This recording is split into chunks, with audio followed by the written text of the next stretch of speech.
होलिका दहन की राख से क्या ऐसा उपाय किया जाए कि किस्मत चमक जाए। होलिका दहन की राख को घर के अंदर लाएं या ना लाएं, सारी ही जानकारी लेकर आज के वीडियो में मैं आपके बीच में, मैं वी कृष्णा, और आप देख रहे हैं अपना और आप मेरा दोनों का यूट्यूब चैनल ज्ञान सारा। आपका बहुत बहुत स्वागत है।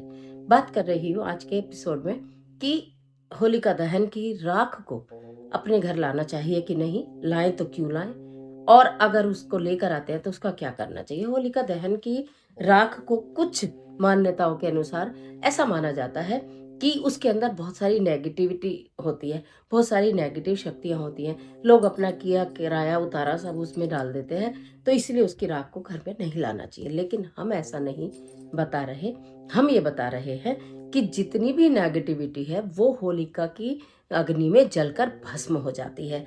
भक्त प्रहलाद द्वारा निरंतर भगवान श्री हरि विष्णु के मंत्रों का जाप किया जाना उस अग्नि को, उस पवित्र अग्नि को, और उसमें जो उससे उत्पन्न हुई राख है उसको दैवीय शक्तियों से भरपूर कर देता है, उसको पवित्र कर देता है। भक्त प्रहलाद जिस राख से, यानी कि होलिका जलकर भस्म हो गई थी तो वहां भस्म ही तो बची थी, राख ही तो बची थी। जिस राख पर बैठे हुए भगवान भक्त प्रहलाद भगवान का स्मरण कर रहे थे, जहां स्वयं भगवान ने भक्त प्रहलाद को अपनी गोदी में उठाया हुआ था, अपने हाथों में उठाया हुआ था, उनके मंत्रों का जाप कर रहे थे, तो वो राख पवित्र तो हो ही जाएगी, वो राख दैवीय शक्तियों से भरपूर तो हो ही जाएगी। तो इसलिए उस राख को घर में लाना कोई दोष नहीं है। फिर भी यदि आपके यहाँ नहीं लाई जाती हो तो मत लाइएगा। करना क्या है, अगर आप थोड़ी सी भी राख लेकर आते हैं तो उसको क्या करना चाहिए। कहा जाता है विजय प्राप्त करने के लिए, क्योंकि बुराई पर अच्छाई की विजय का है होली का जो पर्व है। बुराई का अंत होता है, अच्छाई की विजय होती है।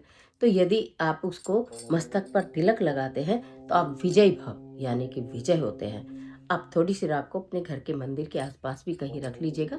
जब भी किसी श्रेष्ठ काम के लिए निकले तो हल्का सा मस्तक पर लगा कर जाइएगा, काम 100% बनेगा। उसके अलावा जो होली की आमतौर पर लोग राख लेकर आते हैं, भस्म लेकर आते हैं, अगले दिन शिवालय जाकर भगवान शिव के ऊपर अर्पित कर देते हैं। भगवान शिव का उस राख से अभिषेक कर देते हैं। मैं आपको क्या ही बोलूं, देवों के देव महादेव जो भी इस तरह के कार्य करते हैं उनसे महादेव बहुत प्रसन्न होते हैं और उनके जीवन के कष्टों को दूर करते हैं, परेशानियों को दूर करते हैं। मात्र थोड़ी सी ही मैंने आपको सिर्फ, ज्यादा बोलूं तो एक ही बात बताई है कि आप होली की राख से क्या करें।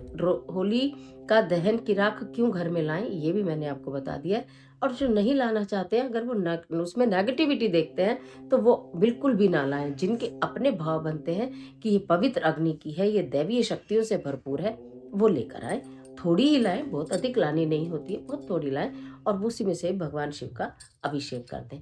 तो आप करके देखिएगा।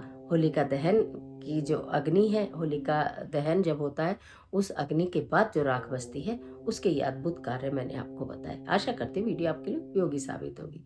इस तरह के तमाम वीडियोस को देखने के लिए चैनल को सब्सक्राइब करिएगा, बेल आइकन का बटन प्रेस करिएगा। वीडियो अच्छी लगती है, इस तरह के रेमेडी आपको अच्छी लगती है, छोटे छोटे से ज्योतिषीय उपाय, सरल से उपाय आपको अच्छे लगते हैं, तो वीडियो को लाइक करना। अगर आपके बहुत सारे काम इन वीडियोस के माध्यम से बन जाते हैं घर बैठे बैठे, तो इस वीडियो को भी शेयर करना, जिससे औरों का भी भला हो। राधे राधे।